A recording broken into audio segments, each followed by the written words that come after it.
दोस्तों नमस्कार। मत अभिमत पर आपका स्वागत है। मित्रों, लगातार शिक्षा विभाग की चर्चा चल रही है। आज भी शिक्षा विभाग में एक बड़ा कार्यक्रम हुआ। नवनियुक्त शिक्षकों को पटना के गांधी मैदान में मुख्यमंत्री, उप मुख्यमंत्री, शिक्षा मंत्री, तमाम लोग मौजूद थे। उन लोगों ने नियुक्ति पत्र दी। खुशी का माहौल था। लेकिन आज इसकी चर्चा है। आज से पहले यही चर्चा थी कि क्या के पाठक अपर मुख्य सचिव जो शिक्षा विभाग में थे, वो पुनः शिक्षा विभाग में वापस आएंगे।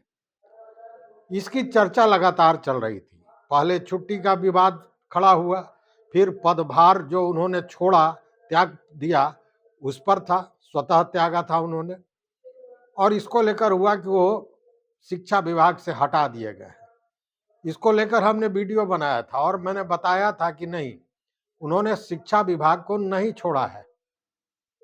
वो एक कोरम होता है उच्च पदाधिकारियों का कि अगर वो उस विभाग से लंबी छुट्टी पर जा रहे हैं, उस स्थिति में वो अपना पदभार स्वतः पदभार से मुक्त हो जाते हैं, ताकि कोई दूसरा व्यक्ति जो पदभार ग्रहण करे, वो दैनिक कार्यों का निष्पादन कर सके। क्योंकि उच्च पद पर बड़े-बड़े फैसले लेने होते हैं। तो ये व्यवस्था है और उसी को लेकर उन्होंने जब स्वतः पदभार से मुक्त होने का पत्र दिया, तो वो वायरल हुआ और तमाम तरह की बातें हुई। उन बातों पे आज न जाएंगे। आज हम ये कहने जा रहे हैं कि हर हाल में के पाठक अपर मुख्य सचिव शिक्षा विभाग ही रहेंगे।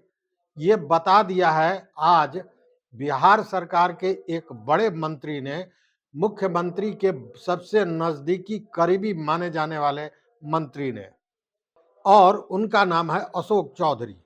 जी हाँ, अशोक चौधरी वही हैं जो दो तीन लोग जो नीतीश कुमार के सबसे नजदीक रहने वाले लोग हैं, उनमें एक हैं अशोक चौधरी। आज पत्रकारों से बात करते हुए अशोक चौधरी ने कहा कि ये जो के पाठक हैं वो अच्छे पदाधिकारी हैं, वो अच्छा काम कर रहे हैं और उनके काम करने से जो सूबे के गरीब आर्थिक रूप से पिछड़े हुए लोग थे, उन लोगों में एक नई उम्मीद जगी है। शिक्षा को लेकर एक नई उम्मीद जगी है और नीतीश कुमार का जो मंशा है कि शिक्षा का विकास किया जाए, तो उसके अनुरूप वो काम कर रहे हैं।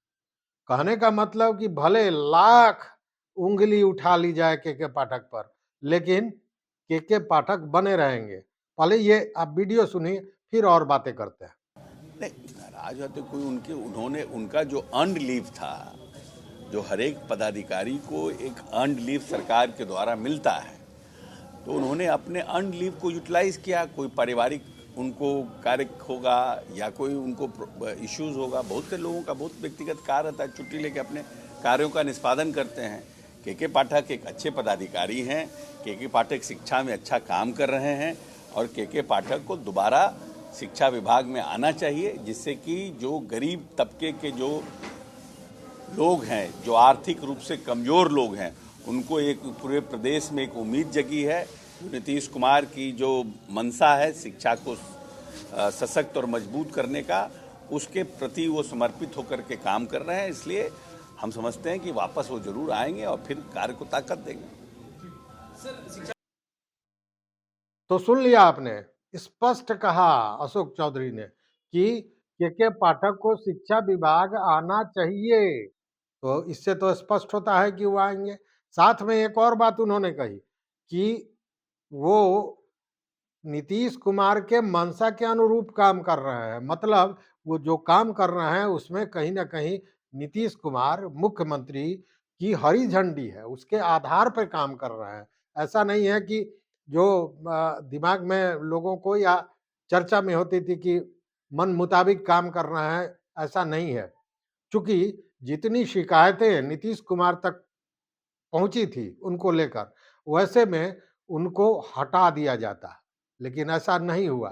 कहने का मतलब कि अगर नहीं हटाया गया, इसका मतलब कि सरकार द्वारा या यूँ कहें मुख्यमंत्री द्वारा जो निर्देश दिए गए हैं, जो समझाया गया है, उसी आधार पर काम हो रहा है। हाँ, कुछ अव्यावहारिक चीज़ें हैं जिसको लेकर बदलाव की संभावना आज भी है और निश्चित रूप से वो बदलेगा। लेकिन बाकी उनका जो कड़क स्वभाव है, जो उनके कार्यप्रणाली है, उस पर नीतीश कुमार रोक नहीं लगाएँगे, जानी हुई बात है। और आम आदमी के रूप में इसको कैसे लिया जाता है? ये जो त्याग पत्र वाला विवाद पैदा हुआ और वो छुट्टी पर चले गए, तो ये जो अंतराल है, ये लिटमस टेस्ट की तरह हो गया। आप देहात में चले जाइए, ग्रामीण क्षेत्रों में चले जाइए, जो अभिभावक हैं, वो कह रहे हैं कि भाई ये तो 2 दिन पहले गए और देखिए माहौल बदल गया। आज शिक्षक नहीं आए, आज फलाना नहीं आए। किसी ने कहा कि अरे आज तो टाइम पर भोजन ही नहीं दिया। तो तमाम तरह की चीजें हो रही हैं और यह भी हो रहा है कि के पाठक थे तो ये लोग टस से मस नहीं हो रहे थे। तो के पाठक का भय तो कहीं न कहीं था, लेकिन ये भय सभी में नहीं था और वो आज उजागर हो गया। आज उजागर हुआ जब गांधी मैदान में शिक्षकों को नियुक्ति पत्र के लिए बुलाया गया था, तो तमाम कई चैनलों के जो पत्रकार हैं, वो उनसे अनुभव ले रहे थे और एक प्रश्न ज़रूर पूछ रहे थे कि जब आप फॉर्म भर रहे थे, तो के पाठक से डर नहीं लग रहा था? सभी ने एक स्वर में कहा कि के पाठक बहुत अच्छा काम कर रहे हैं। जिसको पढ़ाना है, जिसको काम करना है, उसके लिए तो ये बेहतर अवसर है कि काम करने का माहौल बन रहा है। हम लोग क्यों डरें? क्योंकि अगर के पाठक नहीं रहते, तो आज हम लोगों को नौकरी भी नहीं मिलती। नीतीश कुमार को भी बधाई दे रहे हैं, लेकिन के पाठक की बात कर रहे हैं, क्योंकि वही हैं जो जिनके चलते इतने जल्दी एग्जाम हुआ और रिजल्ट आया और हम लोग को नियुक्ति पत्र आज मिल रहा है। सारे लोग खुश थे और बधाई दे रहे थे के पाठक को। मतलब एक और ये बात है, दूसरी ओर परेशानी कहाँ है? तो आपने देखा होगा, दारू पी के शिक्षक महोदय जा रहे थे स्कूल, बीच में पुलिस ने पकड़ लिया। मधुबनी में प्रिंसिपल और टीचर के बीच में वो लत्तम-जुत्तम, पिटाई, वो विभत्स स्थिति बन गई थी। तो ये चीज़ें के पाठक का भय निश्चित रूप से काम कर रहा था, इसमें कहीं शक नहीं है। इसलिए वैसे लोग जो काम से भागने वाले हैं या फिर जो फर्जी शिक्षक हैं, फर्जी शिक्षक मैं माफ़ कीजिएगा इसलिए कह रहा हूँ कि अभी बहुत से लोग आने वाले हैं उस जद में और वैसे लोग नेतागिरी ज़्यादा करते हैं, स्कूल कम करते हैं, दूसरे कामों में ज़्यादा लगे रहते हैं। वैसे लोगों को भय होना चाहिए, वैसे लोगों को डर होना चाहिए। चूँकि हमने बताया था कि शिकायत के लिए जो विशेष व्यवस्था उन्होंने की है, जिसे मैं कहता हूँ के पाठक का जिन्न है, जो सारी जानकारियाँ उनको पहुँचा देता है, वो ज़िंदा है। और के पाठक की नज़र जब वो आएँगे तो उस पर होगी और तब वैसे शिक्षक या वैसे लोग शिक्षा विभाग के वो उनकी खैर नहीं है, ये जानी हुई बात है। इसीलिए यह स्पष्ट हो गया आज कि के पाठक शिक्षा विभाग में ही बने रहेंगे, अपर मुख्य सचिव ही बने रहेंगे और इसको आपने सुना, अशोक चौधरी ने स्पष्ट कर दिया। अशोक चौधरी मतलब मुख्यमंत्री नीतीश कुमार की जुबान और अशोक चौधरी की जुबान कुछ अलग नहीं है। तो इस वीडियो में बस इतना ही।